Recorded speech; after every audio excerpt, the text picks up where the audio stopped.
Bismillahirrahmanirrahim. Assalamualaikum warahmatullahi wabarakatuh. Alhamdulillahi ala ihsanih wa syukru lahu ala taufiqihi wa amtinanih wa asyhadu an la ilaha illallah wahdahu la syarika lahu ta'ziman li sya'nih wa asyhadu anna Muhammadan abduhu wa rasuluhu da'ila ridwani. Allahumma salli alaihi wa ala alihi wa ashabi wa ikhwani. Hadirin dan hadirat yang dirahmati oleh Allah Subhanahu wa taala, alhamdulillah puji dan syukur kita panjatkan kepada Allah Subhanahu wa taala atas segala limpahan karunia yang terus-menerus Allah curahkan kepada kita. Salawat dan salam semoga tersambungkan selalu kepada junjungan kita Nabi Muhammad sallallahu alaihi wasallam, juga kepada keluarganya serta seluruh sahabat beliau tanpa terkecuali. Pada hari ini adalah tanggal 10 Muharram yang dikenal dengan hari Asyura, ya. Hari istimewa yang disyariatkan bagi kita kaum muslimin untuk berpuasa pada hari tersebut, ya. Barang siapa berpuasa pada hari tersebut akan diampuni dosa-dosanya selama setahun. Dan siapa di antara kita yang tidak ingin diampuni oleh Allah Subhanahu wa taala. Namun di sisi lain pada hari ini juga ada sekelompok yang sesat, yaitu Syiah Rafidhah, yang mereka merayakan hari ini dengan memukul-mukulkan diri mereka dengan rantai atau dengan pedang, dengan besi, ya, sehingga keluar darah dari tubuh mereka, bahkan anak-anak kecil dari mereka pun dilakukan demikian, ya, dengan alasan bahwasanya mereka ingin merasakan betapa kepedihan yang dialami oleh Al-Husain bin Ali bin Abi Thalib yang wafat pada tanggal 10 Muharram di Karbala. Ini tentunya adalah ritual yang menyimpang dan ritual yang mencemarkan Islam. Seandainya orang-orang kafir melihat ada ritual seperti ini, mereka akan mentertawakan ritual seperti ini. Bagaimana orang-orang non-muslim tertarik dengan Islam kalau Islam modelnya seperti itu? Bukan cuma orang dewasa yang memukulkan diri mereka dengan pedang dan besi, bahkan anak kecil pun mereka hadirkan sehingga berlumuran darah, ya. Baik, hadirin dan hadirat yang dirahmati oleh Allah Subhanahu wa taala. Allah Subhanahu wa taala berfirman, "Wa rabbuka yakhluqu ma yasha'u wa yakhtar. Ma kana lahumul khiyara." Dan Rabbmu lah, Rabb engkau lah yang telah menciptakan apa yang Dia kehendaki dan memilih apa yang Dia kehendaki. Allah menciptakan apa yang Allah kehendaki dan Allah memilih apa yang Allah kehendaki. Di antara pilihan Allah Subhanahu wa taala dengan hikmahnya, Allah menjadikan hari Asyura sebagai hari yang bersejarah. Hari Asyura, pada hari Asyura terjadi dua peristiwa besar dalam sejarah. Yang pertama adalah peristiwa ditenggelamkannya Fir'aun dan bala tentaranya, diselamatkannya Nabi Musa alaihissalam dari kejaran Fir'aun. Dan ini diriwayatkan dalam Sahih Bukhari dan Sahih Muslim dari Ibnu Abbas radhiyallahu anhuma, anna Rasulullah sallallahu alaihi wasallam qadima al-Madinah. Rasulullah sallam datang ke kota Madinah. Fawajada al-yahuda siyaman, dan Nabi mendapati orang-orang Yahudi ternyata berpuasa pada hari tersebut, yaum Asyura, yaitu pada hari Asyura 10 Muharram. Faqala lahum Rasulullah sallallahu alaihi wasallam, maka Rasulullah sallam bertanya, "Ma hadzal yaumul ladzi tasumunahu?" Rasulullah sallam bertanya kepada orang Yahudi, "Hari apa ini? Kenapa kalian berpuasa pada hari ini?" Faqalu hadza yaumun azim. Kata mereka adalah hari yang agung. Anjallahu fihi Musa wa qaumahu. Pada hari tersebut atau pada hari ini Allah menyelamatkan Musa dan kaumnya. Wa gharraqa Fir'aun wa qaumahu, dan Allah menenggelamkan Fir'aun dan kaumnya. Fasamahu Musa syukran. Maka Nabi Musa pun bersyukur kepada Allah dengan berpuasa setiap hari Asyura, karena hari tersebut Nabi Musa diselamatkan oleh Allah Subhanahu wa taala. Fanahnu nasumuhu, dan kami pun berpuasa mengikuti Musa, karena orang-orang Yahudi adalah pengikut Nabi Musa, pengakuan mereka. Faqala Rasulullah sallallahu alaihi wasallam, maka Rasulullah sallam bersabda, "Fanahnu ahaqqu wa aula bi Musa minkum." Kami lebih utama, ya, dan lebih berhak untuk mengikuti Musa daripada kalian, ya. Karena orang-orang Yahudi sudah menyelisih syariat Nabi Musa, ya. Ya, kami lebih utama untuk bersyukur kepada Allah daripada kalian, mengikuti syukurnya Nabi Musa. Fasamahu Rasulullah sallallahu alaihi wasallam wa amara bisiyamihi. maka Rasulullah SAW pun berpuasa setiap 10 Muharram dan Rasulullah SAW memerintahkan para sahabat untuk berpuasa pada 10 Muharram.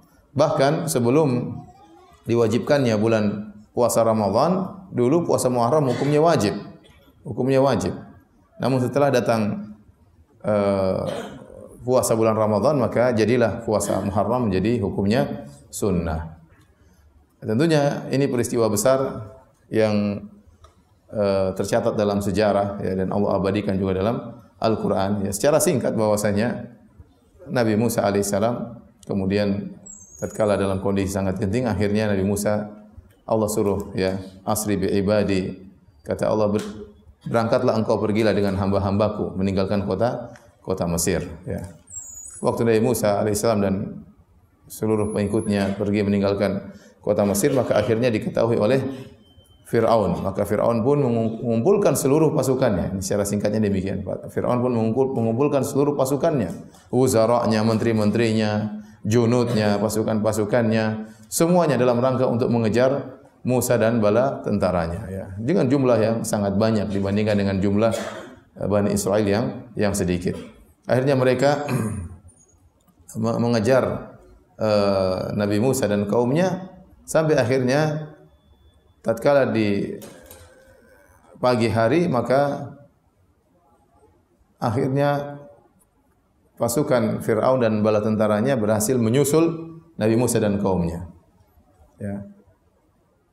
Kemudian Allah abadikan dalam Al-Quran, kata Allah Subhanahu Wa Taala, falamma tara al-jam'ani, qala ashabu Musa inna lamudrakun. Jadi waktu tatkala sudah saling melihat, tapi masih saling berjauhan, tapi sudah saling melihat. Kelihatan kaum Nabi Musa di depan, sementara kaum Fir'aun di belakang. Kemudian di hadapan kaum Nabi Musa ada Laut Merah yang terbentang, sehingga mereka tidak bisa lewat, mau kemana lagi, tidak bisa kabur. Sehingga akhirnya sebagian dari pengikut Nabi Musa, ya, dalam sebagian buku tafsir menyebutkan mereka mengejek Nabi Musa. Kata mereka, inna lamudrakun. Wahai Musa, katanya Tuhanmu akan menyelamatkan kita. Inna lamudrakun, kita akan ketangkap. Gimana tidak ketangkap? Sementara di depan kita lautan, di belakang kita pasukan Fir'aun. Kata Nabi Musa, kalla inna ma'i rabbi sayahdin.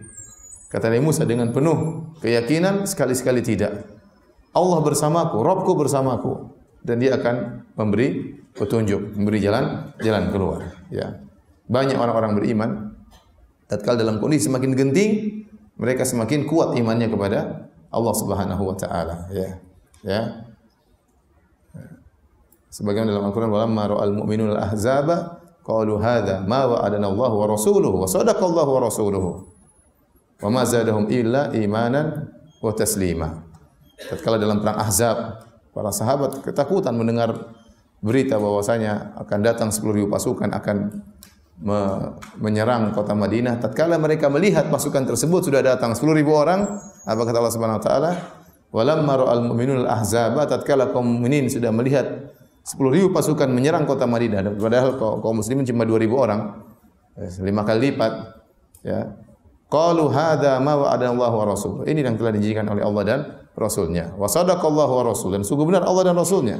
Wa ma zadahum illa imanan wa taslima. Dan dikepungnya mereka tersebut tidaklah menambah ketakutan kepada mereka, tapi justru menambah keimanan dan pasrah kepada Allah Subhanahu wa taala. Maka demikian juga Nabi Musa alaihissalam tatkala sudah terkepung, ya, sudah terkepung dari belakang kaum Fir'aun dan bala tentaranya dengan jumlah yang sangat banyak, dengan seluruh perlengkapan perang, sementara di depan Laut Merah kaum Nabi Musa tidak mungkin berperang, dalam kondisi lemah, tidak memiliki senjata untuk melawan. Tidak mungkin mereka melawan dan tidak berfikir untuk melawan. Kalau mereka berfikir untuk melawan, dari awal Nabi Musa sudah menyuruh kaum Bani Israel untuk berjihad, dan mereka tidak mampu, persenjataan tidak ada. Ya, maka Nabi Musa bertahan sampai bertahun-tahun, sampai akhirnya Allah menyuruh Nabi Musa untuk pergi meninggalkan kota Mesir karena tidak mungkin untuk melawan pasukan Fir'aun secara fisik, enggak mungkin. Maka justru dalam kondisi genting seperti itu Nabi Musa semakin yakin dengan berkata, kalla inna ma'iya rabbi sayahdin. Sekali-sekali tidak, sungguhnya Rabbku bersamaku dan Dia akan beri petunjuk. Dan akhirnya Allah merintahkan fadrib lahum tariqan fil bahri yabasan la takhafu darakan wala takhsha. Ya.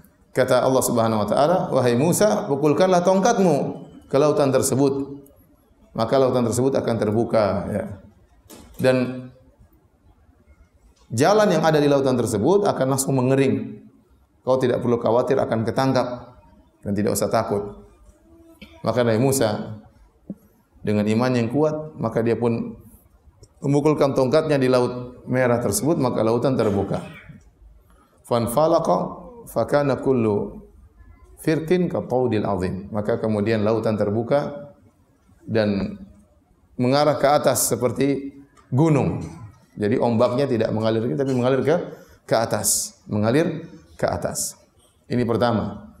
Dan sebenarnya ini semua dari Allah Subhanahu wa taala. Tongkat Nabi Musa enggak ada urusannya. Cuma Allah, kata para ulama, Allah ingin menunjukkan ya bahwasanya mukjizat ini terjadi melalui Nabi Musa. Allah ingin memuliakan Nabi Musa. Sehingga tatkala pukulkan tongkatnya, maka kemudian lautan pun mengarah ke atas, mengalir ke atas, ya.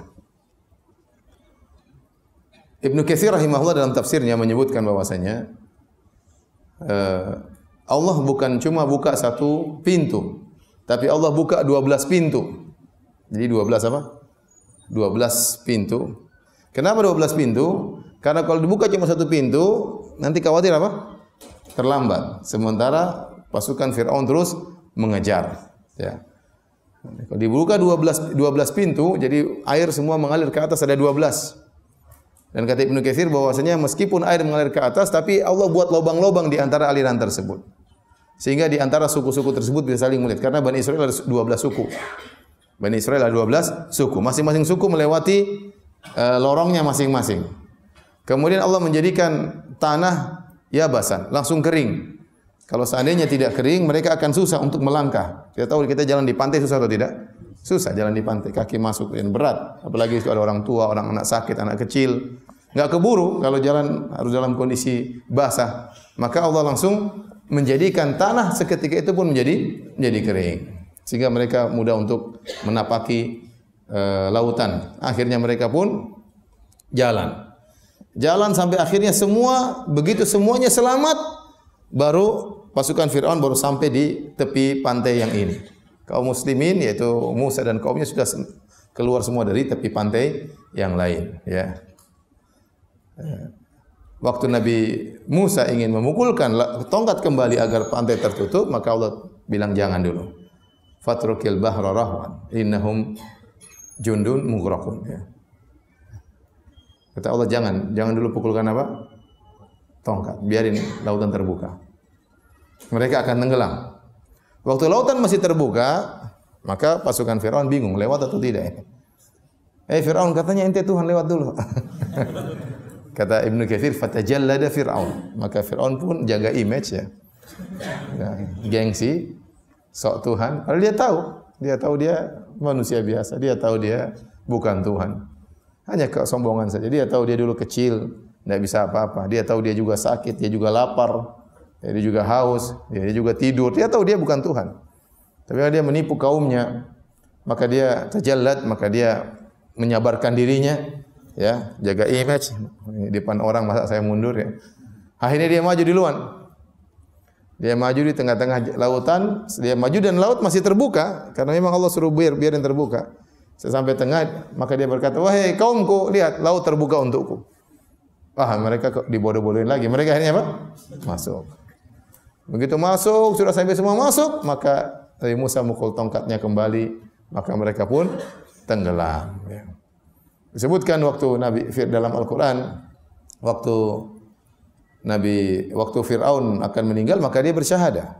Walamma adrakul gharaku qala amantu annahu la ilaha illalladzi amanat bihi banu Israil wa ana minal muslimin.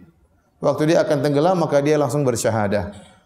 Asyhadu an la ilaha illallah. Aku bersaksi bahwa tidak ada yang berhak disembah kecuali Tuhannya Banu Israel, Tuhannya Bani Israel, yaitu Allah Subhanahu wa taala. Tapi apakah bermanfaat? Jawabannya tidak. Karena maut sudah di hadapan mata, tidak bermanfaat. Nyawa sudah di kerongkongan, tidak ada manfaatnya. Innallaha yaqbalu taubatal abdi ma lam yugharghir. Allah tidak menerima taubat seorang hamba selama nyawa belum di kerongkongan. Di kerongkongan enggak ada manfaatnya. Ya. Maka dia mengatakan la ilaha illallah. Ya, disebutkan dalam hadis yang hasan dihasankan oleh Syekh Albani rahimahullah taala, malaikat Jibril jengkel lihat Firaun ini. Firaun komat kamit la ilaha illallah illallah. Khawatir nanti diampuni oleh Allah ya. Karena Allah itu sangat baik. Allah itu Maha Rahmat. Jangan-jangan Firaun diampuni, repot. Dan malaikat Jibril tidak mau.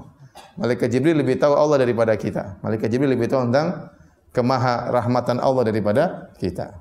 Maka malaikat Jibril waktu Firaun mulai komat kamit, maka malaikat Jibril ambil pasir, masukin pasir ke mulut Firaun. Biar enggak sempat lagi komat kamit, astagfirullah, astagfirullah. Bahaya. Akhirnya tewaslah Firaun, tidak diterima tobatnya, ya. Kata Allah, "Al-an wa qad asaita qablu wa kunta minal mufsidin." Sekarang baru kau sadar wahai Firaun, sebelumnya kau melakukan kerusakan. Yauma nunajjika bibadinika litakuna liman khalfaka ayah. Wa inna katsiran minan nasi an ayatina laghafilun.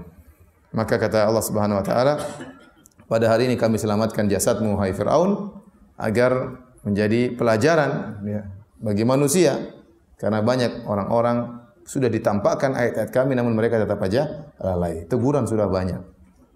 Bencana, sakit, ya, musibah, ya. Teguran banyak ya. Kekurangan ekonomi, kekurangan ini, kehilangan keamanan, kehilangan ketentraman, ya. Tetapi tetap saja manusia bermaksiat. Itu sifat manusia. Maka Allah menampakkan tubuh Fir'aun. Semua pengikutnya tenggelam dalam Laut Merah. Fir'aun tubuhnya muncul. Ya. Disebutkan dalam sebagian buku tafsir bahwasanya pengikut Nabi Musa sebagian mereka yang bandel-bandel, Yahudi brengsek ini. Sebagian mereka bandel, sebagian mereka taat, sebagian mereka bandel. Mereka bilang, "Hei Musa, mana Fir'aun? Mati itu enggak?" Yang enggak mati, ya. Ya, artinya Fir'aun kalau tubuhnya hilang, orang akan bilang dia belum mati. Mungkin dia jalan-jalan kemana, mungkin ketemu Nyi Roro Kidul, kita enggak tahu. Jadi Allah tampakkan jasadnya, munculkan jasadnya. Tuh Fir'aun ini yang dulunya sombong, angkuh, merasa dirinya Tuhan, maksudnya paling hebat, paling top, paling segalanya. Mungkin tidak ada orang paling sombong seperti Fir'aun. Tidak ada orang sombong paling seperti Fir'aun. Tidak ada orang ngaku Tuhan paling sombong seperti apa? Fir'aun. Iblis saja tidak pernah ngaku sebagai Tuhan. Mungkin iblis juga kaget, Fir'aun ngaku Tuhan. Udah kelewat batas ini. Iblis enggak pernah ngaku sebagai Tuhan. Jadi ini orang yang sombong seperti ini ternyata tewas juga. Ya, kemana perginya? Kesombongan dia, kehebatan dia hilang semuanya dengan hanya ditenggelamkan oleh Allah dalam lautan. Tatkala ombak bergejolak dia tidak bisa berbuat apa-apa. Ya, betapa lemah manusia. Nah, hari itu tanggal 10 Muharram, hari Asyura. Maka Nabi Musa alaihissalam setelah mengetahui diselamatkan oleh Allah Subhanahu wa taala, Firaun ditenggelamkan, maka dia pun berpuasa setiap tahun sebagai bentuk syukur kepada Allah Subhanahu wa taala dan diikuti oleh Nabi sallallahu alaihi wasallam untuk berpuasa setiap 10 Muharram. Alhamdulillah pada kesempatan hari ini juga kita diizinkan oleh Allah untuk masih bisa berpuasa pada tanggal 10 Muharram. Semoga puasa kita diterima oleh Allah Subhanahu wa taala dan Dia mengampuni dosa-dosa kita selama setahun. Baik, hadirin hadirat rahmatillah subhanahu. Ini peristiwa pertama dan dengan adanya peristiwa ini maka disyariatkan bagi kaum muslimin untuk berpuasa setiap 10 Muharram. Dan qadarullah pada tahun 61 Hijriah, itu sekitar 50 tahun setelah wafatnya Nabi Rasulullah SAW, 11 Hijriah, Rabiul Awal. Pada tahun 61 Hijriah terjadi peristiwa juga yang sangat menyedihkan, peristiwa yang sangat tragis, yaitu terbunuhnya cucu Nabi SAW Al-Husain bin Ali bin Abi Talib radhiyallahu taala anhuma. Ya. Dan kita tahu bahwasanya Al-Husain sangat dicintai oleh Nabi sallallahu alaihi wasallam. Nabi sallallahu alaihi wasallam sangat sayang kepada cucu-cucunya tersebut, ya. Oleh karenanya Nabi sallallahu alaihi wasallam mencium mereka berdua. Nabi sallallahu alaihi wasallam suatu hari sedang berkhutbah di atas mimbar, tahu-tahu Hasan dan Husain berjalan terjatuh-jatuh, pakai baju terjatuh-jatuh, mungkin keinjak bajunya terjatuh-jatuh. Maka Nabi SAW menghentikan khutbahnya, turun dari mimbar untuk menggendong dua cucunya tersebut. Ya, sampai khutbah beliau hentikan untuk menggendong siapa? Dua cucunya. Ya, sallallahu alaihi wasallam. Dalam hadis Rasulullah SAW sedang salat, tahu-tahu ada salah seorang cucunya Hasan atau Husain. Nabi lagi sujud, tahu-tahu dia naik di atas pundak Nabi sallallahu alaihi wasallam. Jadikan Nabi sebagai kuda-kudaan. Akhirnya para Nabi sujudnya panjang.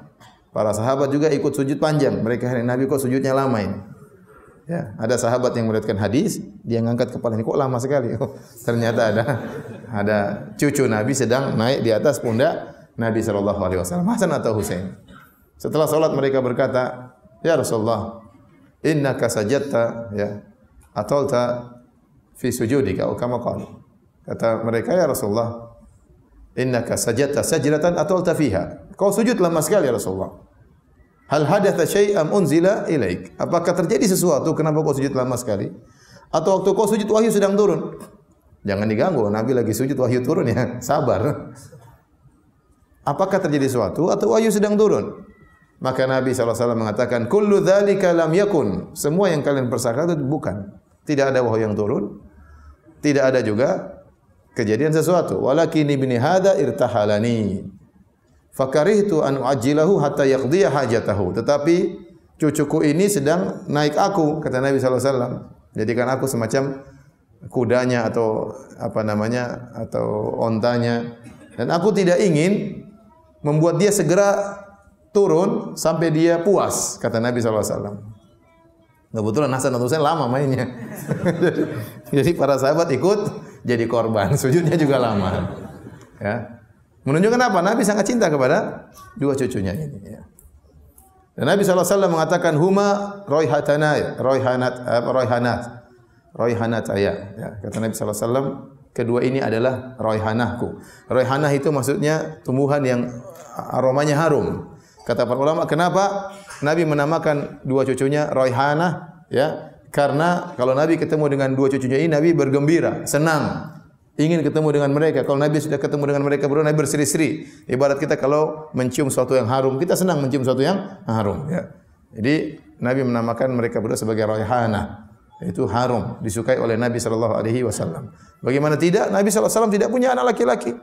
Waktu Nabi menjadi seorang Nabi, anak laki-laki sudah meninggal, tinggal anak-anak perempuannya. Begitu punya dua cucu, maka Nabi sangat sayang kepada keduanya. Ya, Nabi sangat sayang kepada keduanya. Dan Nabi pernah berkata, huma sayyida syababi ahlil jannah. Sungguhnya dua cucuku ini adalah pemimpin para pemuda di surga. Ini dalil bahwasanya keduanya Hasan dan Al-Husain ya dijamin masuk surga. Dan yang paling afdal di antara Hasan dan Husain adalah Hasan. Ya.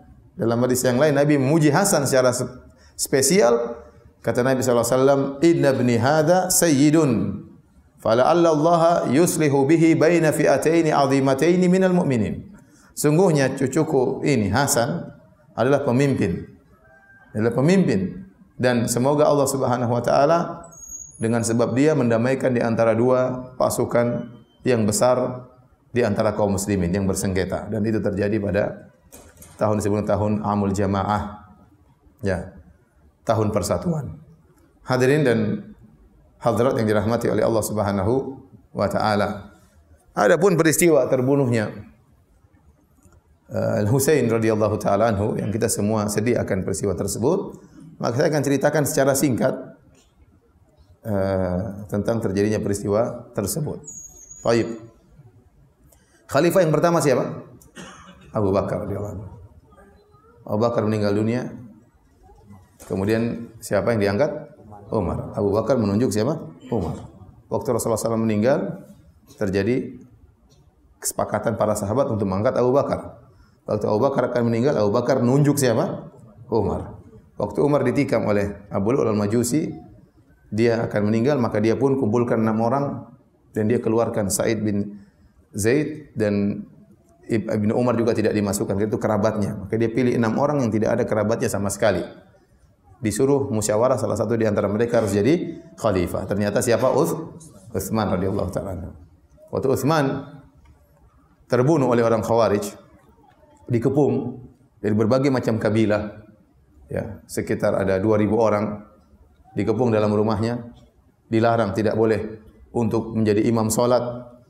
Dia salat di rumah, enggak boleh keluar rumah. Bahkan sebagian disebutkan dilarang tidak dikasih air sehingga dia harus apa? Tayammum, ya. Utsman dan Rasulullah sudah kabarkan bahwa dia akan mati syahid. Sebagaimana Umar juga mati syahid. Dan kata para ulama demikianlah Allah menghendaki mereka meninggal dalam kondisi syahid agar mereka dapat pahala syuhada, agar mendapatkan pahala syuhada. Maka Utsman pun tidak ingin dia tidak cinta kepada khilafah.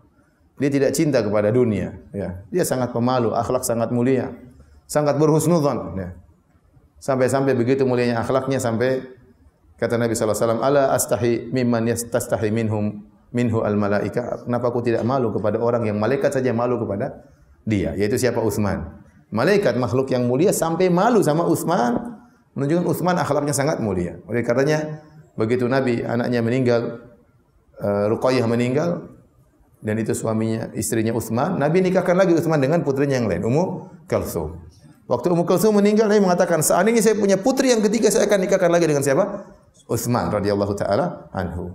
Dan dia orang sangat husnudzon.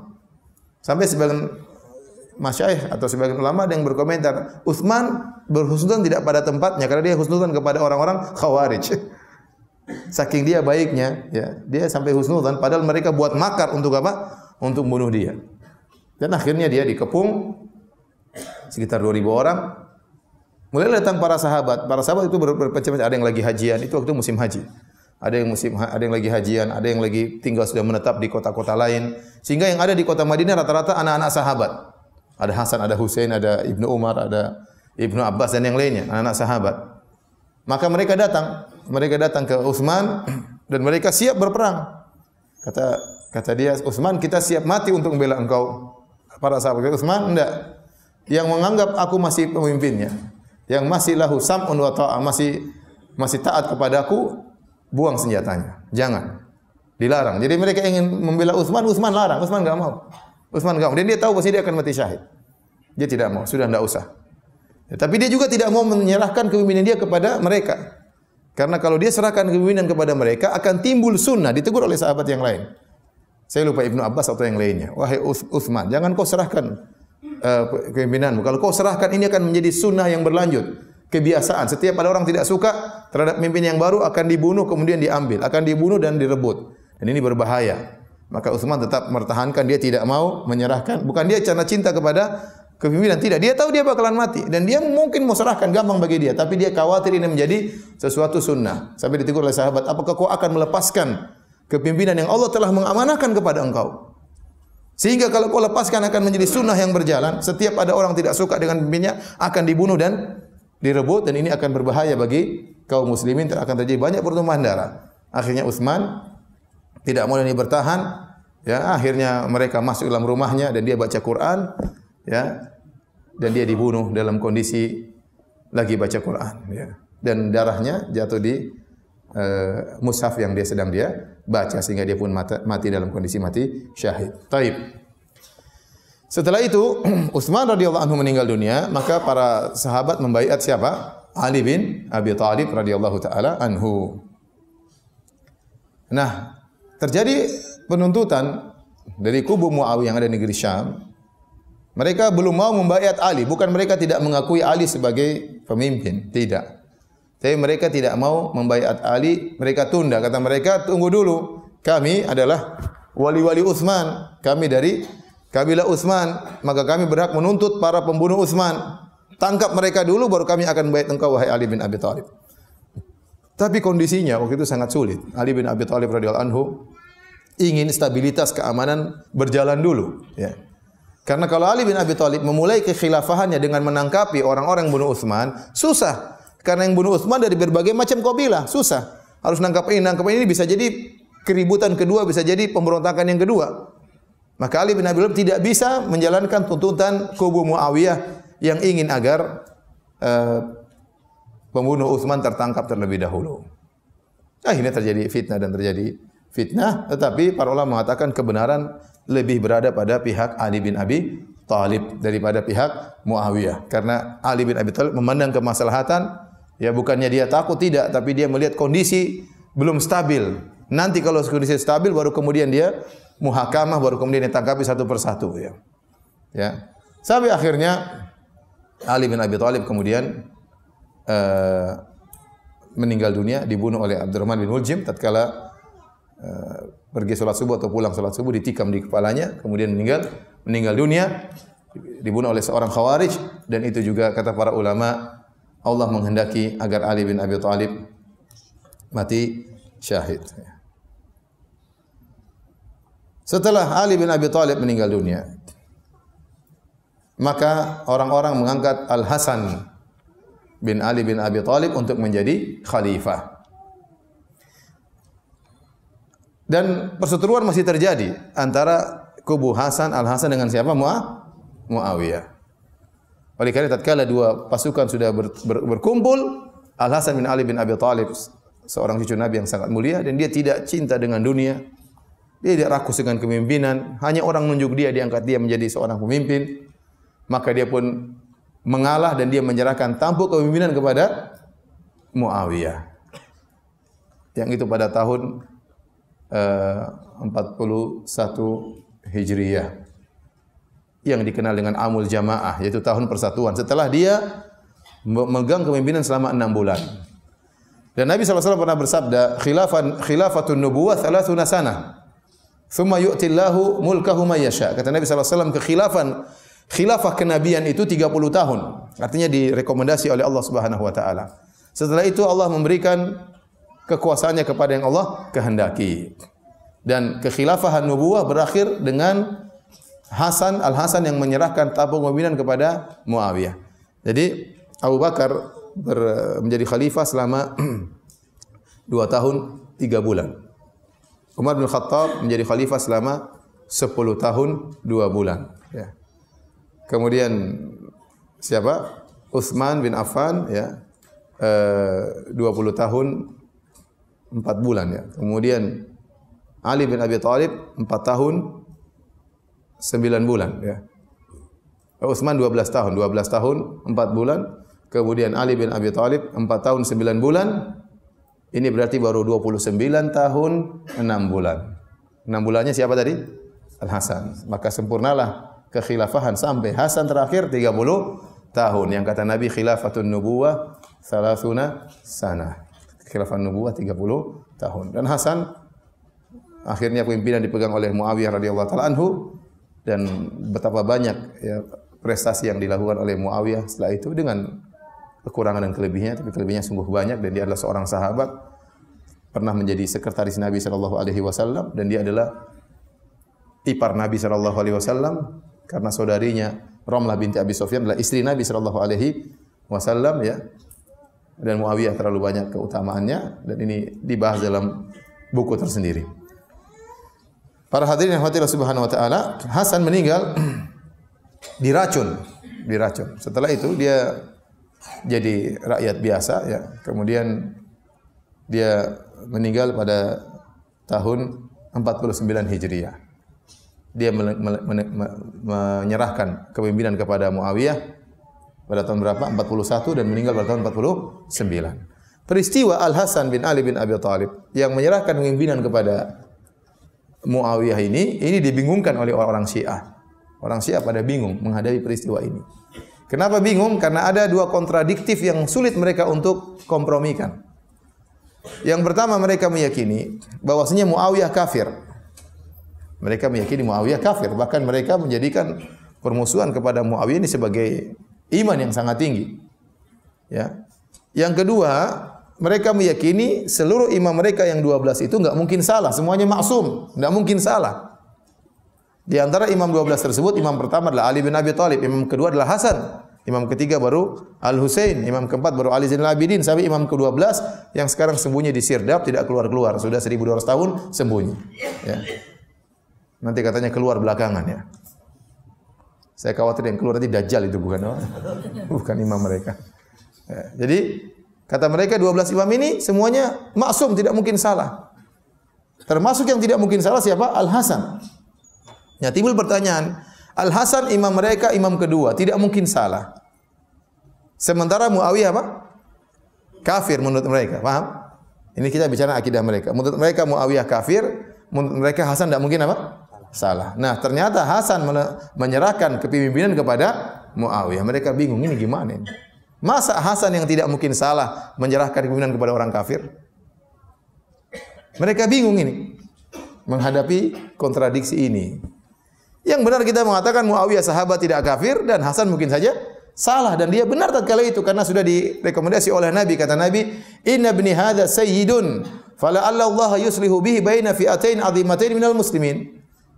Cucuku ini atau anakku ini, putraku ini adalah pemimpin, dan semoga Allah menjadikan dia sebab bergabungnya dua pasukan besar dari kaum mukminin, dan itu terjadi pada tahun 41 Hijriah. Baik hadirin dan hadirat yang dirahmati Allah Subhanahu wa taala, ini saya hanya singgung tentang bagaimana akidah Syiah yang bingung untuk kita terapkan dalam peristiwa ini ya. Kalau ternyata Muawiyah kafir berarti Hasan ngawur dong, masa kasih kepemimpinan kepada pemimpin yang tidak sah. Orang kafir berhak jadi pemimpin atau tidak? Tidak, masih kasih pemimpin kepada orang kafir. Yang benar Hasan benar dan Muawiyah muslim, sahabat. Apa susahnya? Gitu aja kok repot. Baik, kita lanjutkan. Nah, Hasan meninggal dunia diracun. Dikunjungi oleh adiknya Al-Husain. Hasan ini mirip dengan Nabi sallallahu alaihi wasallam. Abu Bakar pernah menggendong Hasan, dia mengatakan, "Syabihun bin Nabi la syabihun bi Ali." Hasan ini mirip dengan Nabi, tidak mirip dengan Ali, dan Ali yadhak, Ali tertawa. Kenapa? Karena Abu Bakar sayang kepada Hasan, digendong Hasan sambil dia bercanda, "Syabihun bin Nabi la syabihun bi Ali." Ini Hasan mirip Nabi, bukan mirip ente ya Ali, kira-kira begitulah. Ali tertawa ya. Baik. Kemudian waktu Hasan diracun, datanglah Husain, "Wahai akhi, siapa yang telah meracunimu?" Kata Hasan, "Buat apa?" "Saya ingin membunuhnya." "Kau ingin membunuhnya?" Kata, "Iya, saya ingin membunuhnya." Kata Hasan, "Saya tidak akan menyampaikan kepada engkau siapa yang meracuniku." Lihat, Hasan itu pemaaf ya. Kalau orang, "Iya, bunuh itu, cincang dia." Hasan tidak, dia maaf, ya udahlah, sudahlah, selesai urusan. Ya. Kalau ternyata yang saya duga telah meracuni saya, ya, Allah akan balas lebih parah daripada kita. Kalau ternyata bukan dia, hanya dugaan saja, repot ya. Jangan sampai terbunuh orang yang ternyata tidak bersalah. Hasan selesai dia. Dunia itu ringan bagi dia. Makanya disebutkan bagian Hasan sangat sederhana, sangat tawadhu, sangat ya, kemuliaannya banyak. Hasan bin Ali. Tetapi Hasan ini disebutkan dia adalah orang yang menikah cerai karena orang senang menikah dengan siapa? Hasan. Kenapa? Cucu Nabi dong. Mau diceraikan enggak ada masalah. Dinikahkan, nanti dia mau cerai enggak ada masalah. Orang nawarkan anaknya kepada siapa? Hasan. Karena dari Hasan akan muncul keturunan siapa? Rasulullah SAW. Sebagaimana dari Husain juga akan muncul keturunan Nabi SAW. Oleh karenanya orang-orang yang menyatakan diri mereka adalah habaib, itu ada dari dua keturunan, dari keturunan Hasan, dari keturunan siapa? Husain. Ya. Kalau antum jangan coba-coba, ini nikah cerai. Yang nawarin juga siapa?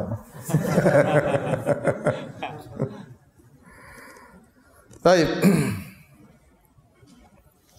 Hadirin dan hadirat yang dirahmati Allah Subhanahu wa taala, maka setelah Hasan menyerahkan kepemimpinan kepada Muawiyah, maka Muawiyah pun menjadi pemimpin ya. Dan Muawiyah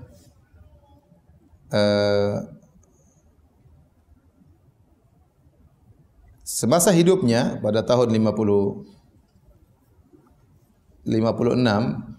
Muawiyah dia masih hidup. Dia menyerahkan atau menunjuk atau menyuruh orang-orang untuk membaiat putranya Yazid bin Muawiyah. Dan dia masih hidup ya. Meninggal tahun 60 Hijriah. Jadi sekitar 4 tahun sebelum beliau meninggal radhiyallahu anhu, maka dia pun menyerahkan kepemimpinan kepada putranya atau dia menyuruh orang untuk membaiat putranya Yazid bin Muawiyah. Dan ini kata para ulama, meskipun ijtihad dari Muawiyah, namun dinilai oleh sebagian ulama kekeliruan. Muawiyah mungkin memandang dengan putranya yang menjadi khalifah, maka stabilitas keamanan lebih terjamin, lebih terjaga. Namun dia menyelisihi kebiasaan orang-orang sebelumnya, salafnya dia selisihi. Karena kita lihat dalam masalah pemilihan khalifah, waktu Nabi meninggal, Nabi tidak menunjuk seorang pun, tapi Nabi hanya mengisyaratkan. Kata Nabi, iktadu bil ladaini min ba'di, ikutilah dua orang setelahku, Abu Bakar dan Umar. Ada isyarat bahwasanya itu Abu Bakar. Waktu Nabi sakit, siapa yang jadi imam salat? Abu Bakar. Sehingga isyarat. Ada yang mengatakan itu nas, ada yang mengatakan isyarat. Tapi intinya Nabi tidak pernah melafalkan, ya, kalau saya meninggal jadi Khalifah Abu Bakar. Tapi subhanallah, para sahabat dengan secara aklamasi kemudian akhirnya memilih siapa? Abu Bakar. Ini metode pertama dengan kesepakatan. Metode kedua, penunjukan.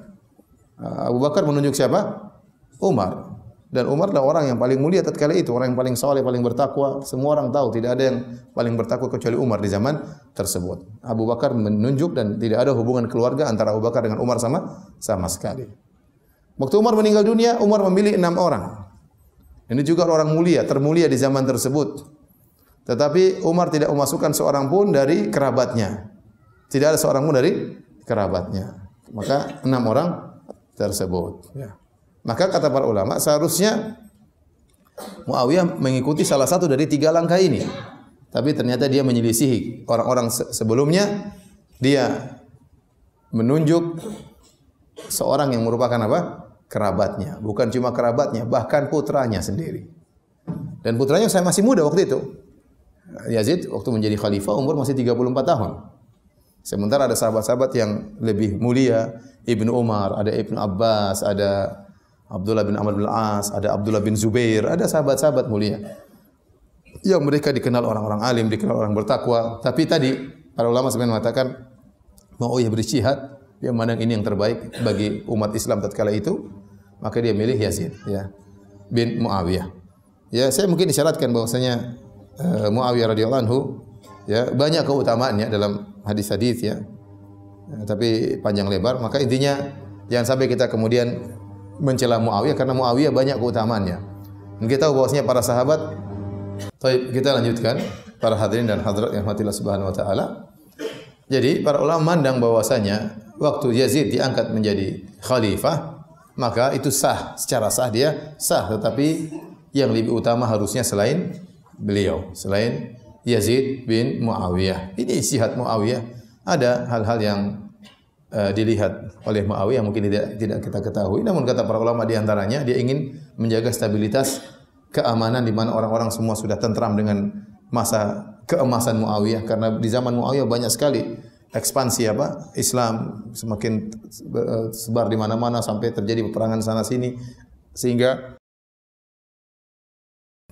negara Islam semakin meluas. Banyak keberhasilan yang dilakukan oleh Muawiyah.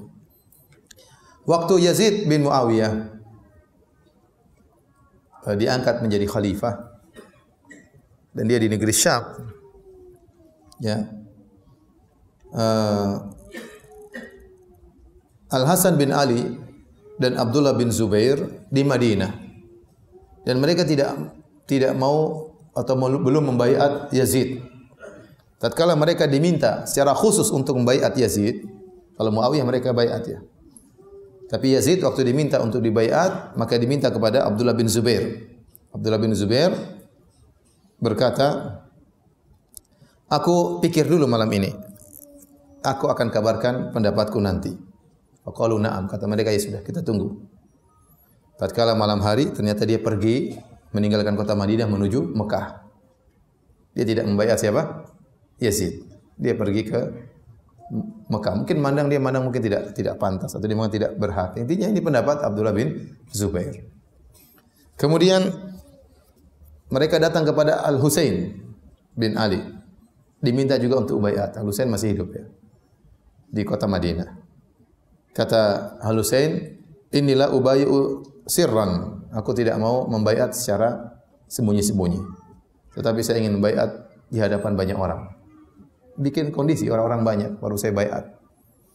Kata mereka, iya, kita akan siapkan kondisinya agar kau baiat di hadapan banyak orang, biar orang lihat semuanya. Tatkala malam hari dia berubah pikiran, dia pergi juga menuju ke Mekah. Menyusuli siapa? Abdullah bin Zubair. Sehingga dua orang ini tidak membaiat Yazid. Tatkala penduduk Irak, penduduk Kufah, ya, mengetahui bahwasanya Husain, dan mereka sangat cinta kepada Ahlul Bait. Ya, mereka ini pengikut Ali. Penduduk Irak ini pengikut apa? Ali, para penolong Ali. Ya. Mereka mengetahui bahwasanya Husain tidak membaiat Yazid, maka mereka pun mengirim surat kepada Husain. Pergilah ke Irak, kami akan baiat engkau. Pergilah ke Irak, kami akan baiat engkau. Husain tidak peduli sebelumnya, tetapi akhirnya surat banyak sekali datang. Sampai 500 surat datang dari Irak, semuanya minta agar Husain datang ke Irak untuk dibaiat. Tatkala surat begitu banyak, akhirnya Husain mengirim sepupunya Muslim bin Aqil. Kita tahu Abu Thalib punya anak laki-laki 3, yaitu Aqil, Ja'far, Ali. Ada satu lagi saya lupa siapa ya. 4 kalau nggak salah, tapi 3 di antaranya Aqil, Ja'far dan apa? Dan Ali. Ya. Husain anaknya Ali, Muslim bin Aqil anaknya Aqil. Ya. Maka dia pun mengirim sepupunya Muslim bin Aqil bin Ali bin Abi Thalib, Muslim bin Aqil bin Abi Thalib untuk mengecek kondisi yang sungguhnya. Maka berangkatlah Muslim bin Aqil menuju Irak. Ya. Tatkala itu di Irak yang menjadi gubernur adalah Nu'man bin Bashir, sahabat radhiyallahu ta'ala anhu. Kemudian datanglah Muslim bin Aqil dan dia tinggal di rumahnya Hani bin Urwah. Dia tinggal di rumah Hani bin Urwah. Maka datanglah orang-orang menuju rumahnya Hani bin Urwah, berkelompok sendiri-sendiri, semua menyatakan baiatnya kepada Husain melalui Muslim bin Aqil. Semua menyatakan, saya baiat. Nu'man bin Bashir, sahabat ini tidak ingin ikut campur dalam fitnah, maka dia seakan-akan tidak mengetahui urusan, dia diam-diam saja. Padahal dia tahu ada gejolak seperti itu. Maka ada sebagian dari orang-orang Yazid lapor kepada Yazid bahwasanya Nu'man kayaknya cuek bebek, tidak peduli dengan apa yang terjadi di Irak. Bahwasanya ada penyusup namanya Muslim bin Aqil yang kemudian mengambil baiat masyarakat untuk baiat Husain.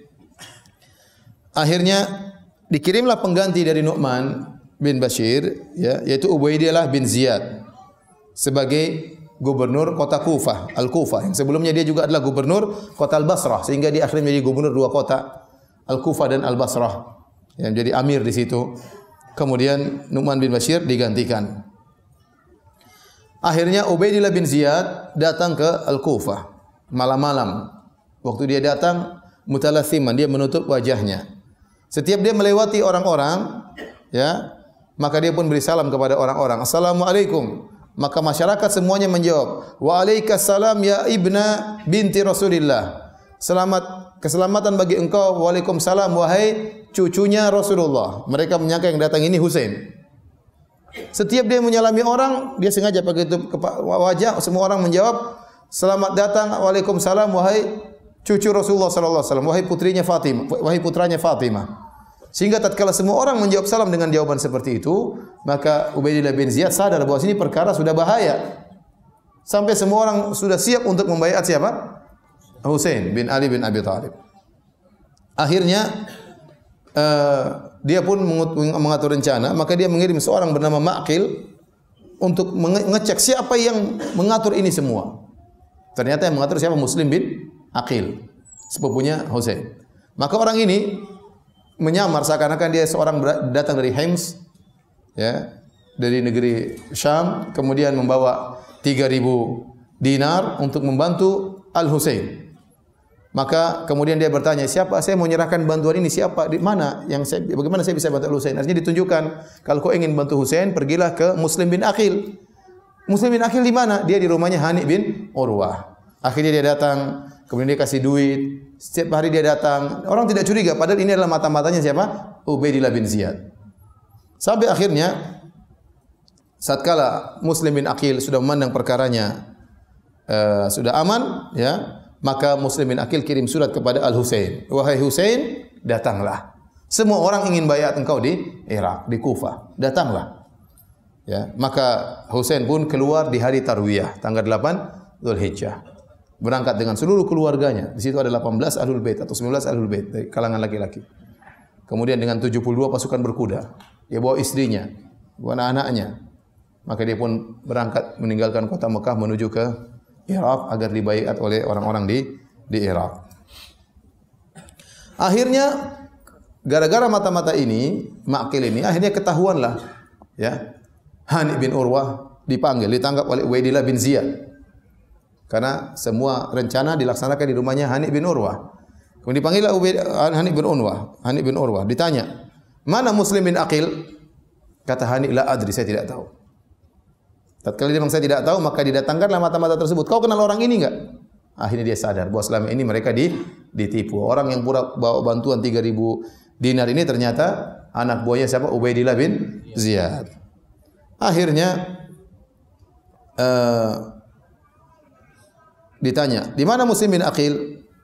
Kata Hani bin Urwah, "Kalau seandainya Muslim bin Aqil berada di kakiku, aku tidak akan kabarkan kepada engkau." Akhirnya dia dipukul di penjara. Tatkala Muslim bin Aqil mendengar bahwasanya Hani bin Urwah telah ditangkap, maka dia pun mengumpulkan orang-orang yang membaiat di Husain berjumlah 4.000. Ya, kemudian mereka datang 4.000 orang, kemudian mereka mengepung istananya Ubaidillah bin Ziyad, dipimpin oleh Muslim bin Aqil. Dikepunglah istana Ubaidillah bin Ziyad. Ubaidillah bin Ziyad dia pintar, maka dia memanggil pemimpin-pemimpin dari orang-orang Kufah. Kata dia, biarkan pasukannya Muslim bin Aqil untuk meninggalkan Muslim bin Aqil. Bagaimana caranya? Bagaimana caranya mereka bisa meninggalkan Muslim bin Aqil? Akhirnya, kalau tidak, nanti akan datang tentara dari negeri Syam akan membasmi kalian. Ditakut-takuti oleh Ubaidillah bin Ziyad. Hanya mereka penakut, orang-orang Irak ini. Mereka penakut, akhirnya mulailah pemimpin kabilah mengatakan, "Ayo, jangan kalian sama Muslim Aqil, sama saya saja, nanti bahaya, akan datang pasukan." Akhirnya mulai satu kabilah, bawa kabilahnya. Datang lagi amir kabilah yang lain, kepala suku, bawa lagi. Akhirnya dari 4.000 berkurang. Ada seorang ibu, anaknya, ngapain sini, ikut sini. Akhirnya anaknya diambil. Ini suaminya diambil, ini diambil. Subhanallah, tinggal 30 orang. Dari 4.000 tinggal berapa? 30 orang. Tatkala matahari terbenam, semuanya sudah tidak ada. Tinggal Muslim bin Aqil sendirian. Semuanya berkhianat. Yang tadinya katanya mau rela mati demi Husain, membela Husain, semuanya meninggalkan, tinggal dia sendiri.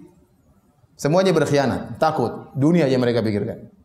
Tinggal Muslim bin Aqil sendirian. Maka dia pun bingung kemana dia hendak pergi. Maka dia berjalan di kota Kufah. Kemudian dia kehausan. Akhirnya dia mengetuk pintu. Ternyata seorang ibu-ibu. Kemudian dia minta minum. Kata dia, "Uridu ma'an, aku minta minum." Kemudian ibu ini heran. Dia mengatakan, "Siapa engkau?" Kata dia, "Aku Muslim bin Aqil." Dikenal oleh mereka. Akhirnya disuruh masuk. Dikasih air minum. Ternyata anaknya ngelapor kepada Ubaidillah bin Ziyad. Akhirnya mereka menangkap Muslim bin Aqil. Ya.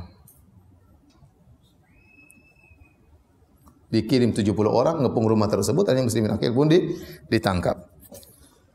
Akhirnya dilawan oleh Muslim bin Aqil. Dia sendiri lawan 70 orang. Tatkala dia tidak mampu, akhirnya ditangkap. Kemudian dibawa ke istananya Ubaidillah bin Ziyad. Tatkala ditanya oleh Ubaidillah bin Ziyad, "Kenapa engkau merontak seperti ini? Ya, bukankah engkau telah membaiat Yazid?" Kata dia, "Tidak. Kami membaiat Al-Husain bin Ali." Ya. Kata Ubaidillah bin Ziyad, "Aku akan bunuhmu." Kata Muslim bin Aqil, "Biarkan saya berwasiat sebelum saya meninggal dunia." Maka dia melihat orang di sekelilingnya, ternyata kata Ubaidillah bin Ziyad, "Silakan kau berwasiat."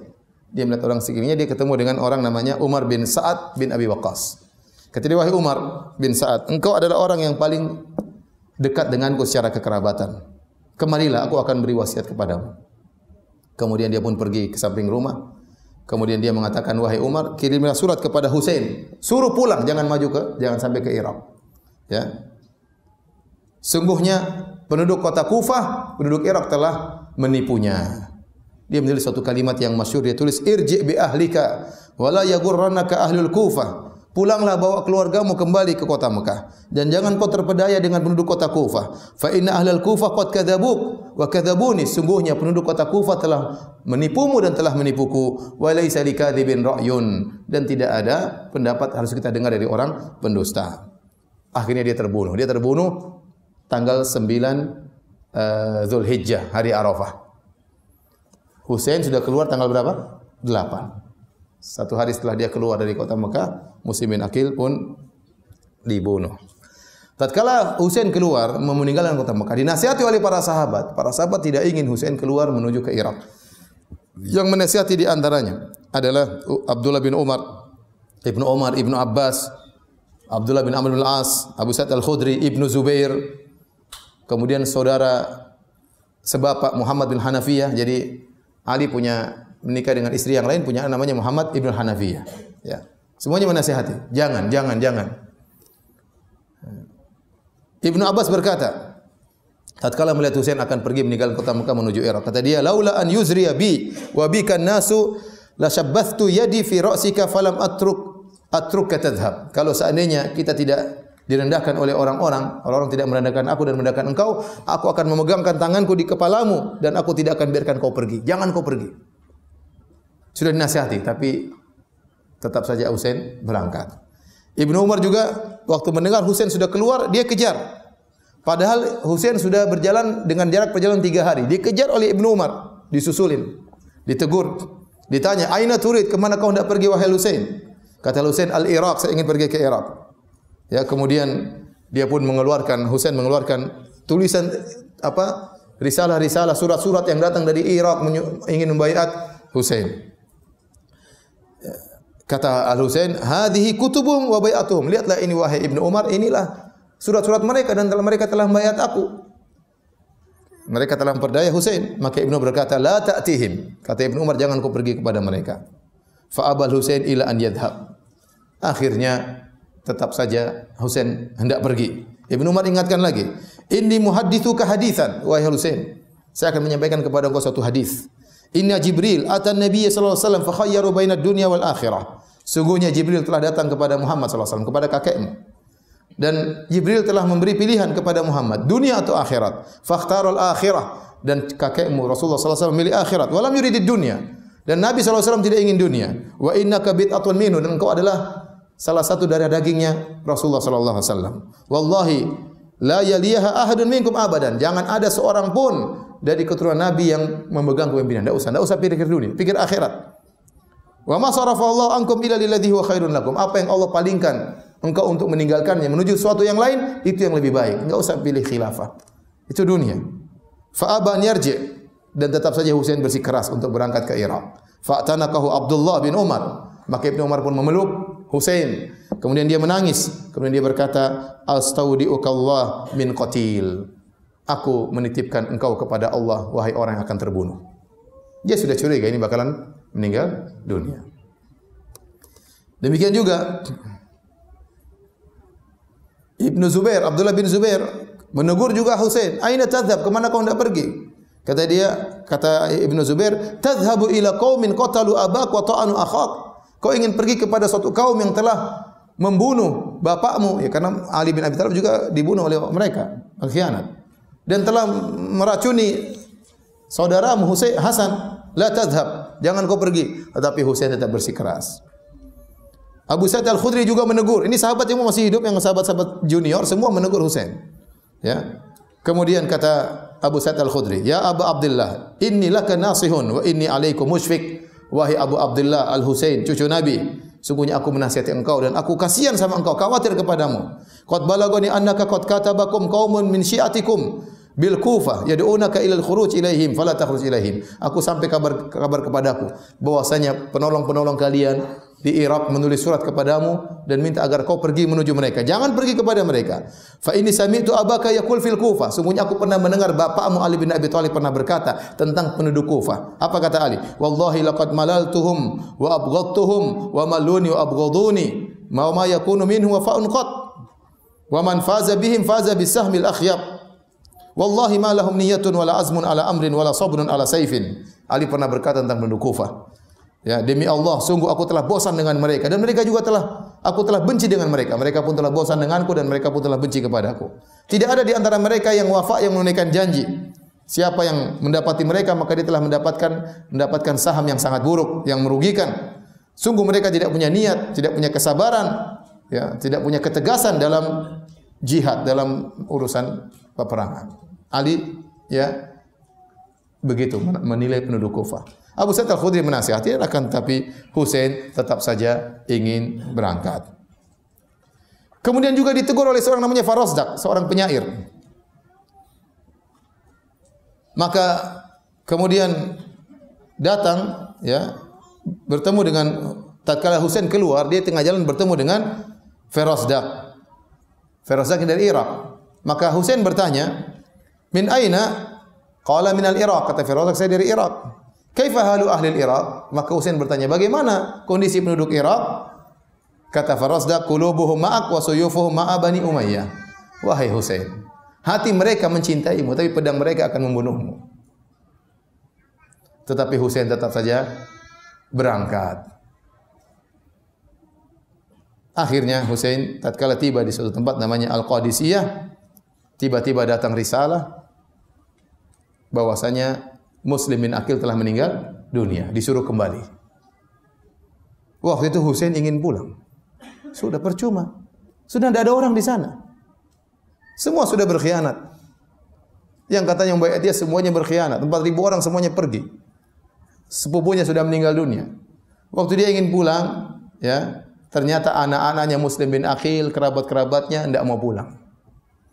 Kata mereka, "La wallahi la narji hatta na'khudhu bi tha'ri abina." Kata anak-anak Muslim bin Aqil, kami tidak akan kembali sampai kami menuntut balas atas darah ayah kami yang tertumpah.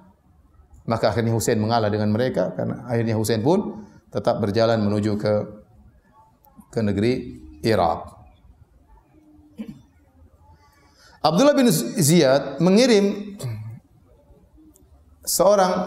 Ubaidillah bin Ziyad mengirim seorang bernama Al-Hur bin Yazid At-Tamimi. Al-Hur bin Yazid At-Tamimi membawa 1.000 pasukan untuk mencegah Husain jangan sampai menuju Irak. Maka akhirnya Husain dicegat oleh Al-Hur bin Yazid At-Tamimi. Maka Al-Hur berkata dengan penuh penghormatan, "Ila aina ya bna binti Rasulillah?" Hendak ke mana kau pergi, wahai putra dari putrinya Rasulullah sallallahu alaihi wasallam? Qala ila al-Iraq. Kata Husain, saya akan menuju Irak. Maka Al-Hur berkata bin Yazid Tamimi, sungguhnya aku perintahkan engkau untuk kau kembali, ya, dan agar Allah tidak menjadikan aku bermasalah dengan engkau. Kembalilah dari mana kau datang, atau pergilah ke negeri Syam. Di sana ada Yazid, ya, dan jangan pergi ke Kufah. Kata Al-Hur, dua pilihan, balik ke Mekah, tidak usah ke Irak, atau pergi ke Syam. Saya tidak ingin punya masalah sama engkau. Engkau cucunya Nabi. Masalah kalau sama saya ini masalah besar. Saya tidak ingin punya masalah sama engkau. Kemudian kata Husain, "Ibta'id anni thaqilatka ummuk." Pinggir dari aku, minggir. Jangan halangi aku. Celaka ibu. Ya, ibumu akan kehilangan engkau. Pergi engkau. Maka kemudian kata Hur bin Yazid waktu disuruh minggir, kata Hur, "Wallahi law qalaha ghairuka minal Arab laqtasastu minhu wa min ummihi." Kalau seandainya yang mengucapkan tadi bukan engkau, seandainya kalau yang mengucapkan selain engkau tentu sudah aku balas, ya. Tapi yang mengucapkan siapa? Cucu Nabi sallallahu alaihi wasallam. Walakin madza aqul, bagaimana saya mau balas sementara engkau adalah ibumu adalah sayyidatu nisa'il alamin. Ibumu adalah pemimpin seluruh wanita di bumi ini, Fatimah radhiyallahu taala anha. Akhirnya Hur tidak bisa mencegah siapa? Husain. Husain berjalan terus sampailah di suatu tempat namanya Karbala. Waktu Husain sampai di Karbala di Irak, maka Husain bertanya, "Apa nama tempat ini?" Ada yang mengatakan Karbala. Kata Husain, "Karbun wa bala." Karb artinya malapetaka, bala artinya bencana. Ini adalah tempat penderitaan dan tempat bencana. Akhirnya Ubaidillah bin Ziyad mengirim pasukan yang lain, dipimpin oleh Umar bin Sa'ad, dan jumlah pasukan 4.000 orang.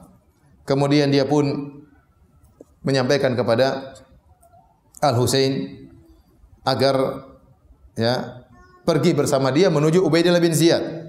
Husain tidak mau. Saya ke sana bukan untuk menuju Ubaidillah bin Ziyad. Ya. Akhirnya tatkala mereka maksa, akhirnya Husain berkata kepada Umar bin Sa'ad, "Saya menyuruh kau pilih dari salah satu dari 3 pilihan." "Apa itu pilihannya?" Kata Umar bin Sa'ad, kata Husain, "Biarkan saya kembali ke Mekah." Ini pertama. Yang kedua, biarkan saya pergi ke perbatasan kaum muslimin. Biarkan saya pergi, sudah, saya pergi begitu saja. Kembali ke Mekah atau pergi begitu saja. Yang ketiga, biarkan saya pergi ke Yazid, ke Syam. Ini menunjukkan Husain menghormati Yazid. Maka dia beberapa kali dia mengatakan, "Saya akan kembali ke Yazid." Ya. Biarkan saya ketiga salah satunya, kembali ke Mekah atau pergi ke perbatasan kaum muslimin, atau saya kembali ke Yazid dan aku akan meletakkan tanganku di atas tangannya di negeri Syam. Adapun Ubaidillah bin Ziyad enggak. Dijengkel Ubaidillah bin Ziyad yang membunuh siapa? Muslim bin Aqil. Kata Umar, dan dia menghormati Husain, dia mengatakan, "Taib, saya akan kirim permintaanmu kepada Ubaidillah bin Ziyad." Karena dia utusan Ubaidillah bin Ziyad. Waktu sampai hal ini kepada Ubaidillah bin Ziyad, ya, bahwasanya Husain memberi 3 pilihan, salah satu dari 3 pilihan, maka di sisi Ubaidillah bin Ziyad ada seorang bernama Syamr bin Dzil Jaushan. Syamr bin Dzil Jaushan. Ini provokator. Dia termasuk orang-orang dekatnya Ubaidillah bin Ziyad. Maka dia berkata, demi Allah, sampai dia tunduk kepada hukum Ubaidillah bin Ziyad. Jangan dengar pilihan dia. Engkau paksa dia ikut aturan. Akhirnya Ubaidillah bin Ziyad dengan kesombongannya mengatakan, dia suruh dia ikut aturanku. Saya tidak mau pilihan dia. Akhirnya sampailah kepada Husain bin Ali bin Abi Thalib, ya. Bahkan dikirim Syamr bin Dzil Jaushan datang juga menemui Husain. Tinggal, ya, pilihan satu, ikut kepada Ubaidillah bin Ziyad. Tidak ada 3 pilihan tadi. Akhirnya Husain pun tidak mau. Tidak mau. Aku tidak akan tunduk kepada aturannya Ubaidillah bin Ziyad selama-lamanya. Tidak mau. Akhirnya mereka mulai, ya, menyerang Ubaidillah, menyerang siapa? Al-Husain bin Ali bin Abi Thalib.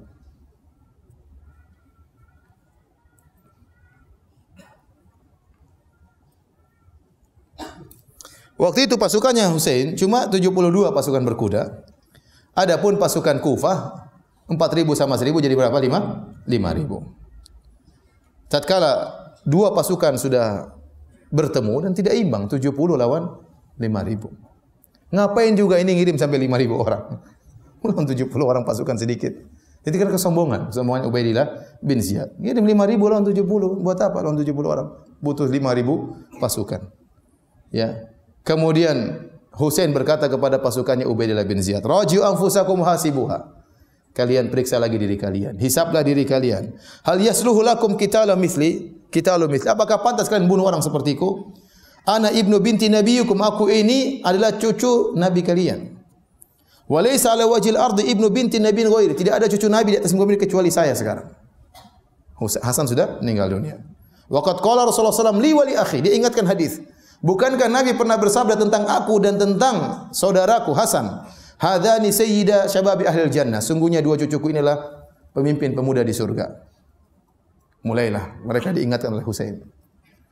Akhirnya 30 orang dari 5.000 itu, dari 5.000 orang membelot. Cuma 30 orang membelot kemudian bergabung dengan Husain dari pasukan Ubaidillah bin Ziyad. Di antara 30 orang tersebut adalah Al-Hur bin Yazid At-Tamimi yang tadi pemimpin 1.000 orang yang pertama. Yang dia bilang, bagaimana saya mau maki engkau wahai Husain sementara ibumu adalah pemimpin wanita di alam semesta. Akhirnya dia membelot, dia bergabung bersama Husain. Maka dikatakan kepada dia, engkau adalah pemimpin kami 1.000 pasukan. Engkau adalah pemimpin, kenapa sekarang kau membelot menuju Husain? Kata dia, wahai hakum, wallahi ini ukhayyiru nafsi bainal jannah wan nar. Celaka kalian, aku telah menghadapkan di hadapanku antara surga dan neraka. Demi Allah aku tidak akan, ya, meninggalkan surga menuju neraka meskipun tubuhku terpenggal-penggal, tercincang-cincang, meskipun tubuhku terbakar. Akhirnya kemudian Husain jadi pasukan jadi berapa? 100. 72 tambah 30. Setelah itu hari Kamis waktu mereka bertemu. Tiba waktu salat zuhur dan asar. Maka kemudian Husain waktu salat zuhur, mereka salat zuhur. Husain berkata, minkum imam wa minna imam. Kalian salat sendiri, kalian punya imam, kita salat sendiri. Kata mereka, lah. Ini pasukan 5.000 mengatakan, enggak. Kita antuk imam, kita jadi makmum. Ini mereka ya sebenarnya setengah-setengah ya, tapi ya bagaimana? Disuruh oleh Ubaidillah bin Ziyad. Kata Husain, ya sudah ente jadi imam sendiri, kita sendiri. Enggak. Bal nusalli khalfak. Kami salat di belakang. Akhirnya Husain jadi imam. Ini imam mau dibunuh sama mereka. Imam zuhur dan salat asar. Setelah salat zuhur, salat asar, kemudian Husain duduk, ya. Kemudian dia memegang pedangnya. Kemudian dia sempat tidur sebentar. Tiba-tiba datang sekelompok orang maju menuju Husain. Husain bilang, coba cek siapa mereka itu. Ada apa? Akhirnya sebagian dari utusan Husain ketemu dengan mereka, bertanya, ya, 20 orang, sekitar 20 orang utusan Husain bertemu dengan mereka. Apa yang kalian kehendaki? Akhirnya mereka berkata, imma an yanzila ala hukmi Ubaidillah wa imma an yuqatil. Cuma 2 pilihan. Tunduk kepada aturan Ubaidillah bin Ziyad atau dia berperang melawan kami. Enggak ada pilihan ketiga. Kemudian kata 20 pasukan, 20 utusan Husain, akan kami sampaikan kepada Al-Husain. Lalu mereka balik kepada Husain, mereka kabarkan. Cuma dua, tunduk atau perang. Husain berkata kepada 20 orang ini, sampaikan kepada mereka, amhiluna hadhil lailah wa ghadan nukhbirukum hatta usalli li rabbi fa inni uhibbu an usalli rabbi tabaraka wa taala. Sampaikan kepada mereka, beri aku tangguh malam ini. Besok saya akan kabarkan keputusannya. Sungguhnya saya ingin solat malam pada malam ini, ya. Tabaraka wa taala. Aku ingin sujud kepada Allah Subhanahu wa taala. Maka pada malam hari itu, malam Jumat, Husain pun salat. Ya. Kemudian orang-orang yang bersama dia juga salat. Dia beristighfar, berdoa kepada Allah, sehingga akhirnya pada keesokan harinya hari Jumat pada tahun 61 Hijriah, tepat dengan hari Asyura, tanggal 10 Muharram, akhirnya Husain beri keputusan, saya tidak mau ikut dengan keputusan siapa? Ubaidillah bin Ziyad.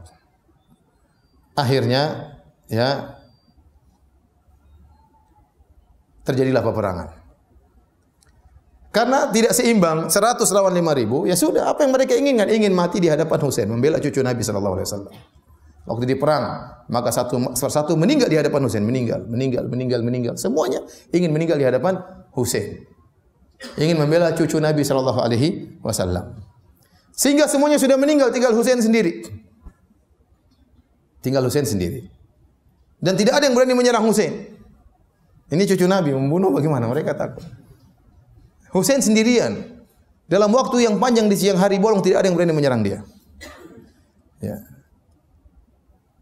Terus sampai akhirnya datang Syamr bin Dzil Al-Jawshan, yang provokator Ubaidillah bin Ziyad. Kemudian dia memprovokasi manusia dan dia berkata, pasukan, waihakum thaqilatkum ummahatukum ahitu bihi waqtuluh. Celaka kalian, kepung dia. Artinya suruh tikam rame-rame, kepung dia. Akhirnya mereka mulai menyerang Husain, Husain melawan, dan banyak di antara mereka juga yang terbunuh. Ya. Akan tapi meskipun Husain sangat pemberani, tetap saja kalah dengan jumlah yang banyak. Akhirnya dia pun, ya, belum juga terbunuh, orang masih takut tikam Husain. Syamr berteriak lagi, waihakum madza tantazirun? Aqdimu, apa yang kalian tunggu? Maju. Akhirnya mereka ramai-ramai menikam Husain. Akhirnya terbunuhlah Husain bin Ali bin Abi Thalib radhiyallahu taala anhu. Kemudian datang Syamr, dia pun menyembelih kepala Husain, dibawa kepada Ubaidillah bin Ziyad. Baik. Padahal Syamr ini dulu adalah anak buahnya Ali bin Abi Thalib. Waktu terjadi perang antara kubu Muawiyah dengan kubu Ali, ini Syamr ini anak buahnya Ali bin Abi Thalib. Mereka pengkhianat. Mereka ini orang Kufah ini pengkhianat. Ya. Akhirnya mereka membunuh cucu Nabi sallallahu alaihi wasallam. Oleh karena waktu ada orang-orang Irak datang kepada Ibnu Umar masalah haji, ditanya, "Wahai Ibnu Umar, kami sedang ihram. Bagaimana hukum membunuh nyamuk?" Kan ihram enggak boleh bunuh-bunuh nih. Enggak boleh bunuh berburu, enggak boleh bunuh hewan, enggak boleh hewan berburu. Bagaimana hukum bunuh nyamuk? Maka Ibnu Umar bertanya, "Kalian ini nanya-nanya bunuh nyamuk, kalian nanya hukumnya. Bunuh cucu Nabi enggak nanya-nanya hukumnya apa?" Oh, yang bunuh Husain enggak nanya-nanya, bunuh nyamuk tanya hukumnya apa? Ini warak tidak pada tempatnya. Mereka membunuh Husain bin Ali bin Abi Thalib. Yang terbunuh bersama Husain banyak. Ya. Di antaranya Husain sendiri. Kemudian Ja'far wal Abbas wa Abu Bakar wa Muhammad wa Utsman. Ini anak-anaknya Ali yang lain. Ada Husain, sisanya anak Ali ada Ja'far bin Ali, ada Abbas bin Ali, ada Abu Bakar bin Ali, ada Muhammad bin Ali, ada Utsman bin Ali, ya. Di antara nama-namanya anaknya Ali ada Abu Bakar, ada Utsman, ya. Kemudian anak-anak Husain juga terbunuh, di antaranya Abdullah, kemudian Ali. Adapun Ali Zainal Abidin sakit begitu. Dia tidak dibunuh. Ya. Kemudian di antara anaknya Hasan yang terbunuh Abdullah wal Qasim Abu Bakar, ini juga dibunuh. Kemudian anaknya Aqil Ja'far, wa Abdullah wa Abdurrahman, Abdullah bin Muslim bin Aqil, wa Muslim bin Aqil terbunuh di sebelumnya. Dan di antara anak-anak Abdullah bin Ja'far, Aun wa Muhammad. 18 orang laki-laki semuanya dari Ahlul Bait. Dibunuh pada hari tersebut bersama Al-Husain bin Ali bin Abi Thalib radhiyallahu taala anhu. Waktu hari meninggalnya Husain dibunuh, Ibnu Abbas di Mekah. Ibnu Abbas di Mekah. Ibnu Abbas melihat dalam mimpi, kata dia, "Ra'aitu Nabi sallallahu alaihi wasallam fil manami bi nisfin nahari, asyadha akbar ma'ahu qaruratun fiha damun yaltaqituhu." Ibnu Abbas bermimpi. Dan dia di Mekah. Dia berkata, "Ya, aku melihat dalam mimpiku Nabi di siang hari bolong dalam kondisi asy'ad akbar, rambut semerawut penuh dengan debu. Dan dia membawa sebuah gelas, ya, di situ ada darah yang dia kumpulkan. Nabi kumpulkan darah tersebut dalam gelas tersebut. Qultu, kata Ibnu Abbas, "Ya Rasulullah, ma hadha? Apa ini wahai Rasulullah?" Qala damul Husain wa ashabihi lam azal atatabba'uhu mundzul yaum. Ini adalah darahnya Husain dan pengikutnya. Aku masih terus mengumpulkan darah-darah tersebut. Kata Ammar, perawi hadis, kami pun mengingat hal tersebut dan kami dapati ternyata Husain terbunuh pada hari yang disebut oleh Ibnu Abbas. Karena Ibnu Abbas kalau bermimpi dengan ketemu Nabi, dia tahu sifat-sifat Nabi. Dan kata Nabi, "Man ra'ani fil manami faqad ra'ani." Barang siapa yang melihatku dalam mimpi, maka sungguh dia telah melihatku. Baik, hadirin dan hadirat rahmatillah subhanahu wa ta'ala, intinya inilah kisah terbunuhnya dengan kezaliman Al-Husain bin Ali bin Abi Thalib, ya. Dan kemudian timbul berbagai macam perselisihan pendapat. Intinya yang bunuh adalah Ubaidillah bin Ziyad, dan Ubaidillah bin Ziyad akhirnya terbunuh oleh Al-Mukhtar bin Ubaidillah Ats-Tsaqafi, ya. Kemudian membuat pasukan namanya pasukan Tobat, akhirnya membunuh Ubaidillah bin Ziyad, ya. Dia disiksa di dunia sebelum di akhirat. Waktu dia datangkan kepala Husain di hadapan dia sempat masukkan masukkan kayu di mulut Husain. Diejek Husain. Ada sahabat yang tegur waktu itu. Kata dia, "Tahukah yang kau masukkan itu? Itu pernah dicium oleh Nabi sallallahu alaihi wasallam." Ya. Akhirnya dia disiksa oleh Allah di dunia sebelum di akhirat, ya. Baik, hadirin dan hadirat rahmatillah subhanahu wa taala, setelah terjadinya kasus Husain ini, terbunuhnya Husain radhiyallahu taala anhu, maka muncullah di zaman sekarang orang-orang Syiah yang mereka kemudian merayakan setiap 10 Muharram dengan memukul-mukul tubuh mereka. Kata mereka ingin merasakan bagaimana penderitaan Husain tatkala disayat-sayat oleh banyak orang. Dan tatkala itu mereka katakan juga mereka ingin tahu bagaimana rasa hausnya Husain tatkala dia sedang tersiksa, ya. Tentunya ini tidak dibenarkan. Kita semua sedih dengan wafatnya Al-Husain, cucu Nabi sallallahu alaihi wasallam, dia dibunuh dengan kezaliman. Tapi bukan begitu cara kita mengungkapkan kesedihan kita. Kata Nabi sallallahu alaihi wasallam, "Laisa minna man daraba al-khududa wa syaqqal juyuba wa da'a bi da'wal jahiliyah." Bukan dari golongan kami seorang terkena musibah lantas merobek-robek bajunya, kemudian menampar-nampar pipinya. Ini berarti orang tidak menerima apa? Menerima takdir. Sedih boleh, nangis boleh, tapi pada sampai tingkatan merobek baju, mengukulkan wajah, apalagi sampai mengukulkan pedang di kepalanya, sampai berdarah, mengukulkan rantai, ini semua menunjukkan ketidaksabaran. Ini tidak menunjukkan sikap protes terhadap Allah Subhanahu wa taala. Telah meninggal orang-orang lebih hebat daripada Husain. Ya. Rasulullah SAW meninggal. Sedih. Hari yang paling menyedihkan wafatnya Nabi sallallahu alaihi wasallam. Telah meninggal Umar bin Khattab ditikam, ya. Telah meninggal Utsman dibunuh, ditikam. Ali bin Abi Thalib ditikam di kepalanya. Namun tidak ada yang merayakan hari kematian siapa? Ali bin Abi Thalib. Orang-orang itu lebih hebat daripada Husain.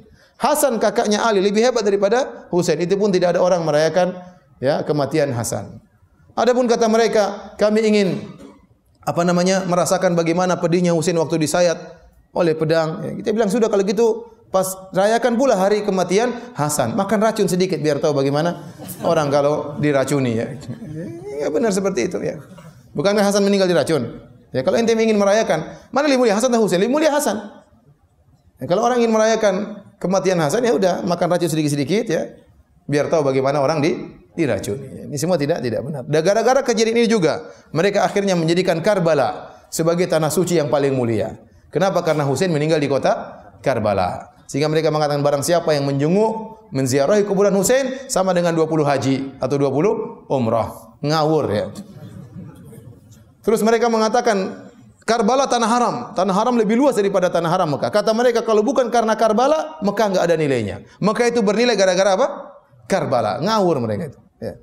Ngawur, ya. Ya. Sehingga lebih afdal ke Karbala daripada haji dan umrah. Ini keyakinan mereka.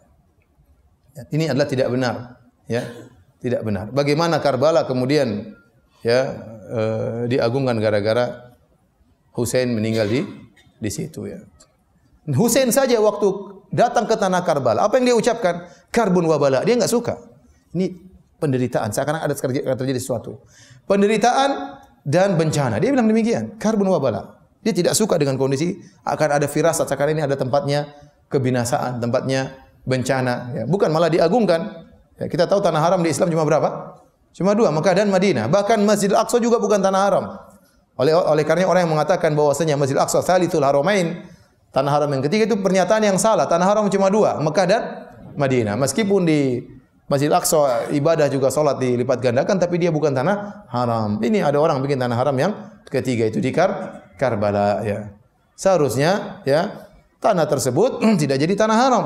Bahkan hal tersebut menjadikan kesedihan karena mengingatkan Husain pernah dibunuh di situ, dan tidak gara-gara dia terbunuh di situ kemudian dijadikan tanah haram, ya, tanah Karbala menjadi tanah haram. Ini enggak benar ya. Berarti kalau seandainya Husain meninggal di Bekasi, Bekasi jadi tanah haram. Ya benar, dari mana dalilnya menjadi tanah haram? Terus mereka mengatakan barang siapa mengambil tanah Karbala maka akan dapat ini, dapat obat dan macam-macamnya, ya. Kenapa? Karena tanah tersebut kontak langsung dengan badannya Husain. Ini semua khurafat. Tidak ada dalilnya. Sampai saya pernah lihat di YouTube ada orang untuk menunjukkan keutamaan tanah Karbala. Dia ambil tanah Karbala, terus dia pakai buah headphone. Jadi seperti tangan, tidak usah pakai. Jadi kalau kita kan bisa begini ya. Dia pakai tanah Karbala. Lihat tanah ini, tanah yang lain nggak bisa. Dia bilang tanah, lihat tanah Karbala sakti bisa begini. Ada yang bantah dari Saudi, pakai korma dari Saudi. Ini korma juga bisa. Yang orang kalau sholat sekarang bawa tanah Karbala. Kalau sholat dipakai sujud di tanah Karbala. Itu mereka bawa, kadang mereka jahit di sajadah mereka. Sebagian kawan-kawan kadang-kadang iseng, anak-anak jamiah, anak Universitas Madinah. Lihat orang Syiah mau sujud, batunya ditendang sama mereka. Jadi harus gitu ya. Dibantah oleh para ulama. Kalau kau memang ingin sujud di atas batu Karbala, harusnya bukan cuma di sini saja. Di sini juga pasang batu, sama kan kita diperintahkan sujud di atas tujuh tulang. Harusnya 7 tulang semua kasih apa? Tanah Karbala. Tapi enggak ada yang melakukannya. Ya. Dan lebih aneh lagi, saya pernah lihat orang Syiah salat samping saya. Dia salat, dia duduk. Kalau kita orang dalam kondisi duduk, kalau pingin sujud ya paling tidak apa namanya? Itu miring gini. Kalau memang tidak bisa sujud. Dia waktu mau sujud dia pintar sekali. Itu tanah Karbala tempel gini.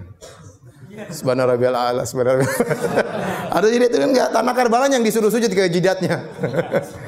Ya, aneh-aneh mereka ya. Sebagian ulama mengatakan apa yang mereka lakukan mirip dengan orang-orang Nasara yang menjadikan salib sebagai benda yang sangat mulia karena disitulah Nabi Isa disiksa menurut keyakinan mereka.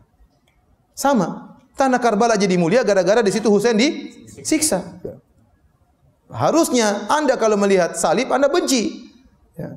Karena inilah di mana Nabi Isa disiksa. Ini malah jadi diagung-agungkan sehingga salib diagung-agungkan karena itu tempatnya Nabi Isa disiksa. Sampai ada yang bantah seandainya Nabi Isa meninggal di kursi listrik, mungkin kursi listrik dipasang karena meninggal di kursi listrik. Baik, demikian saja kajian kita. Waktu sudah habis ya. Semoga Allah senantiasa beri hidayah kepada kita semua.